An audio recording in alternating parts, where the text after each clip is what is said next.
आज की जो मेरी कहानी है वह है पंजाब की। जहां पर एक लड़का जो कि एक लड़की से प्यार करता है उसे लव लेटर देता है और वह लड़की लव लेटर अपने भाई और अपने घर पर सभी को दिखाकर उस लड़के को बहुत पिटवाती है। आखिरकार उस लड़की ने ऐसा क्यों किया? वह साफ साफ मना भी कर सकती थी, लव लेटर ले भी नहीं पाती। अगर वह लेती नहीं तो यह सब कुछ नहीं होता। आखिरकार उस लड़की की क्या साजिश थी, चलिए जानते हैं। नमस्कार दोस्तों, मैं Priyanka Yadav crime movement channel पर आप लोगों का हार्दिक स्वागत करती हूँ। आशा करती हूँ आप लोग खुश होंगे, स्वस्थ होंगे, अपना और अपनों का ख्याल रख रहे होंगे। मेरी रोज की तरह आपसे एक ही रिक्वेस्ट है, प्लीज आप लोग मेरे चैनल को सब्सक्राइब कीजिए। आपका एक सब्सक्राइब मेरे लिए बहुत कीमती है। आज की जो हमारी कहानी है वह दरअसल एक पंजाब की है। पंजाब के अंदर यूपी के कुछ व्यक्ति वहां पर घर लेकर रह रहे थे, कारोबार कर रहे थे। एक लड़का था जिसका नाम था संजीव। वह संजीव अपने माता पिता के साथ पंजाब के अंदर शिफ्ट हो गया था। यूपी का रहने वाला संजीव जो कि अपने पिता की एक कंपनी में प्रमोशन होने के कारण उनका वहां पर ट्रांसफर हो जाता है और वहां पर उनकी जो शिफ्टिंग होती है वह बड़ी ही कठिन होती है, क्योंकि एक शहर से दूसरे शहर में एडजस्ट होना बहुत ज्यादा मुश्किल का काम होता है। ऐसा ही संजीव के माता पिता और संजीव के साथ होता है। यूपी का स्कूल छोड़कर उन्होंने पंजाब में अपने बेटे का एडमिशन करवाया। घर का किराया जो भी कुछ था, घर का अरेंजमेंट किया, खाने पीने का अरेंजमेंट किया। एक बहुत अच्छे माता पिता होने की वह ड्यूटी निभा रहे थे। अपने बेटे को साथ लेकर गए और पंजाब के ही एक स्कूल के अंदर उसे एडमिशन भी दिलवा दिया। उसे जब वहां पर एडमिशन मिलता है तो वहां के बच्चे उसे चिढ़ाते थे और यह कहकर चिढ़ाते थे कि भैया जी, क्योंकि यूपी के जो लोग होते हैं, यूपी के जो वहां से जो लोग आते हैं, उन्हें भैया जी ही कहकर बोला जाता है कि तुम एक अनपढ़ गंवार हो। लेकिन जब वह ये सब कुछ सुनता है तो एक दिन भड़क जाता है और कहता है कि मैं अपने देश में ही हूँ, विदेश में नहीं गया हूँ। तुम लोगों को जितनी मेरी इंसल्ट करनी है कर लो, लेकिन मैं अपने लक्ष्य से पीछे नहीं हटने वाला। धीरे धीरे वह अपनी पढ़ाई जारी करता है, वहां की पढ़ाई को भी पकड़ लेता है, वहां की भाषा को भी समझने लगता है। अब वहां पर एक लड़की थी जिसका नाम था गुरप्रीत। गुरप्रीत जिसकी उम्र थी 16 साल। गुरप्रीत भी उसी की क्लासमेट थी और संजीव को गुरप्रीत से प्यार हो जाता है। वह उसे छुप छुप कर देखता था तो गुरप्रीत को भी शक होता है और वह भी उसे छुप छुप कर देखने लगती है। एक दूसरे का प्यार अब परवाना चढ़ने लगता है। एक दूसरे को बोल नहीं पाते, लेकिन उनके अंदर ही अंदर उन दोनों की जो फीलिंग्स थी वह सभी को पता थी। आसपास के सभी लोगों को पता था कि इनके बीच में कुछ ना कुछ तो अनबन चल रही है या कुछ ना कुछ चक्कर है। एक दिन गुरप्रीत की फ्रेंड थी जो कि उसे बोलती है, अरे वाओ क्या बात है, तुम भैया जी से प्यार कर बैठी हो क्या? वह जब ये बात सुनती है तो संजीव के खिलाफ वह ये सब सुन नहीं पाती। वह कहती है कि तुम एक कैसी बकवास कर रही हो। तो कहती है कि हाँ, सभी जो भी हमारे यहाँ के जो भी बच्चे हैं सभी को पता है कि तुम्हारे और संजीव के बीच में क्या चल रहा है। और सारा स्कूल कहता है उसे भैया जी, क्योंकि वह यूपी से है। यह सब कुछ सुनने के बाद अब वह उसे और ज्यादा इंपॉर्टेंस देने लगी। अब एक तरफ वह उसे इशारे करने लगी थी कि जो भी वह कर रही थी, उसके बाद जो संजीव था वह उसकी तरफ और आकर्षित होता है और वह उस लड़की को लव लेटर दे देता है। वह गुरप्रीत उसका लव लेटर लेती है और लेने के बाद अपने घर चली जाती है और अपने भाई और पूरे परिवार को दिखा देती है। घर वाले भड़क जाते हैं। दूसरे दिन वह ही लव लेटर वह अपने प्रिंसिपल ऑफिस में जाकर स्कूल के अंदर प्रिंसिपल सर को दे देती है। अब संजीव को सर ने केबिन में बुलाया और केबिन में बुलाने के बाद उसकी अच्छे से क्लास ली और उसे वहां से रेस्टिगेट कर दिया गया। अपने माता पिता को लाने के लिए बोल दिया गया। अब जब वह प्रिंसिपल सोचने पर मजबूर था कि इस लड़के का पूरा भविष्य है खराब हो जाएगा, एक गलती के कारण यह क्या कर सकेगा। अब पेपर जो नजदीक आ चुके हैं, यह इसका पूरी साल की मेहनत खराब हो जाएगी अगर मैं इसे स्कूल से निकाल दूंगा, रस्टिकेट कर दूंगा। ये सब कुछ सोच ही रहे थे, तभी आसपास के बच्चों को यह बात पता चल जाती है। जो भी उसकी क्लासमेट थे वह भी अपने पेरेंट्स को लेकर वहां पहुंच जाते हैं, और उनके पेरेंट्स का यह कहना था कि यहाँ पर अगर ऐसा बच्चा पढ़ेगा तो हम अपने बच्चों का नाम कटवा कर घर ले जाएंगे, क्योंकि आज यह लड़का ये सब कुछ कर रहा है, कल हमारे बच्चे भी करेंगे। जैसी संगति वैसी ही रंगत, संगत का रंगत जरूर अपने बच्चों को इसमें रंग लेगा। हम अपने बच्चों को यहाँ नहीं पढ़ाएंगे। प्रिंसिपल मजबूर होकर उस लड़के को रस्टिकेट कर देता है। अब संजीव के घर वालों को भी ये बात पता थी, उसके माता पिता वहीं पर थे जब उनको ये बात पता थी चलती है, वह भी शौक हो जाते हैं कि कितनी मेहनत से हमने अपने बच्चों को पाला था, पोसा था, इसे हर चीज अवेलेबल करवाई थी और इसने ऐसा कुछ किया। लेकिन संजीव को यह बात समझ नहीं आ रही थी, आखिरकार उस लड़की को लव लेटर नहीं लेना था तो वो मना कर देती, उसने मेरे साथ ऐसा क्यों किया।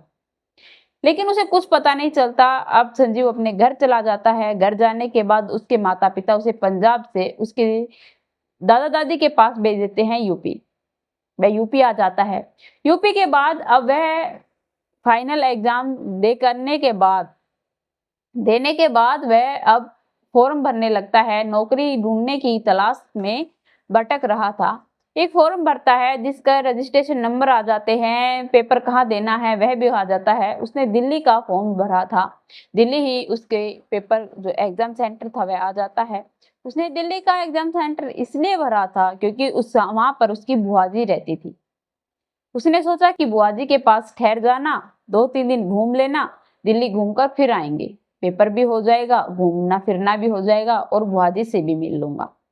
यह सब कुछ सोचकर वह वहां चला जाता है पेपर देने के लिए। उसके मामा जी जो उसके बुआ जी का लड़का था वह वहां पर उसे पेपर दिलवा कर लेकर आता है। पेपर दिलवाने के बाद उसे वह एक ऐसे जगह पर ले जाता है जहां पर कोई भी व्यक्ति नहीं दिखाई दे रहा था, बड़ा ही सुनसान इलाका था। वह कहता है कि अरे यार तू यहाँ क्यों लेकर आया है भाई। तो वह बताता है कि यहाँ पर लड़कियां मिलती हैं, यहाँ पर कोई और नहीं आता। वह कहता है यार जंगल है। वह कहता है यहाँ पर उनका अड्डा है। वह कहता है क्या तू सच बोल रहा है। कहता है हाँ यार। कहता है थोड़ा अंदर चल।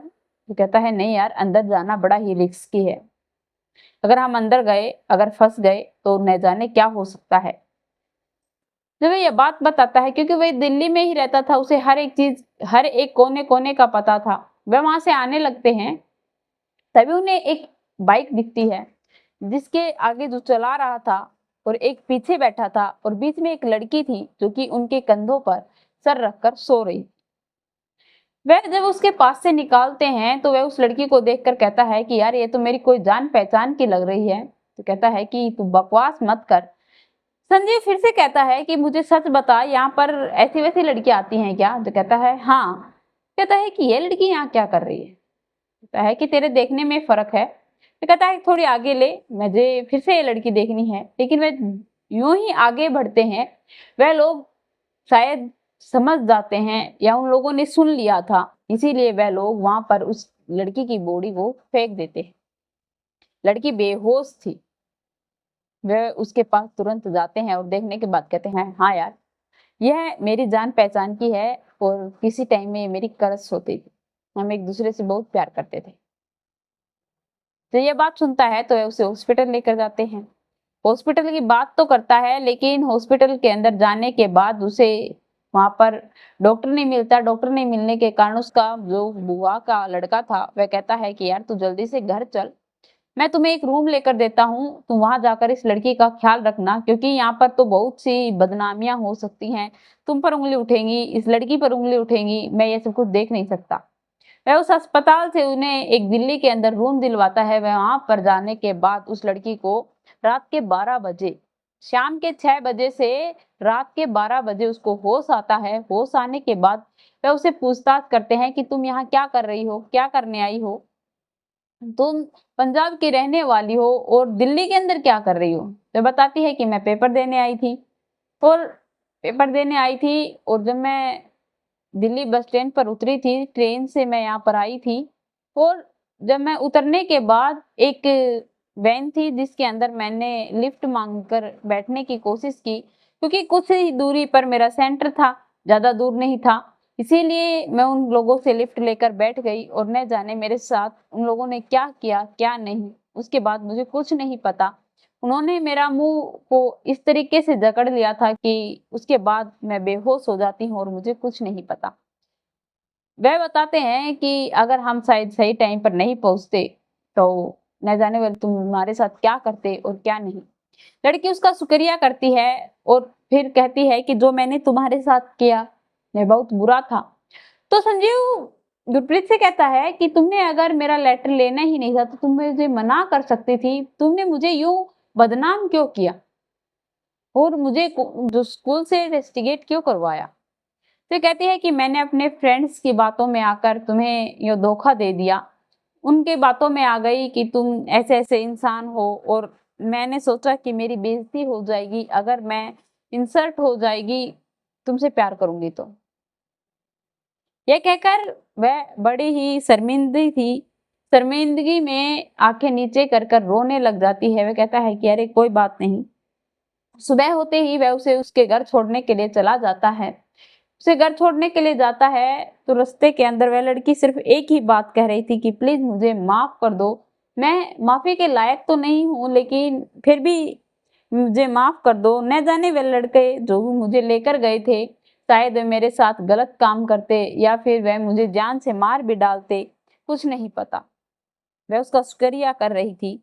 वह भी कहता है कि ठीक है, कोई बात नहीं, ऐसा होता रहता है। और वह उसे सेफली उनके घर पहुँचा देता है और वह अब उससे बातचीत करने लगती है। अब बातचीत के दौरान अब उन दोनों के व्हाट्सएप नंबर तो उनके पास थे, वीडियो कॉल, चैटिंग। एक दिन उसका भाई देख लेता है और उसका भाई भड़क जाता है। उसके ऊपर फोर्स करने लगते हैं कि हम तुम्हारी शादी उस लड़के से नहीं करवाएँगे। लड़के को ये बात पता चल जाती है और वह गुरप्रीत को समझाता है कि प्लीज़ तुम अपने घरवालों के खिलाफ मत जाओ, तुम उनकी बात मान लो। और वह अपनी सिम बदल लेता है, नंबर बदल लेता है और उस सिम को स्विच ऑफ करके रख देता है, बंद करके रख देता है। अब जब भी वह फ़ोन करती, स्विच ऑफ आता। अब वह उससे ना तो बातचीत करती थी और अब न वह खाना-पीना छोड़कर अब सिर्फ़ और सिर्फ़ उसी के ख़्यालों में खोई हुई थी। उसका भाई भी उस पर बड़ी ही निगरानी रखता था, लेकिन कुछ सबूत हासिल नहीं होता और यह लव स्टोरी उन दोनों की अधूरी ही रह जाती है। तो आप लोगों को इन दोनों का प्यार और लड़के की समझदारी कैसी लगी, कमेंट में लिखकर ज़रूर बताना। मेरे चैनल को सब्सक्राइब करना, बेल नोटिफिकेशन को ऑन करना ताकि ऐसी हर वीडियो जल्द से जल्द आप लोगों तक पहुँच पाए।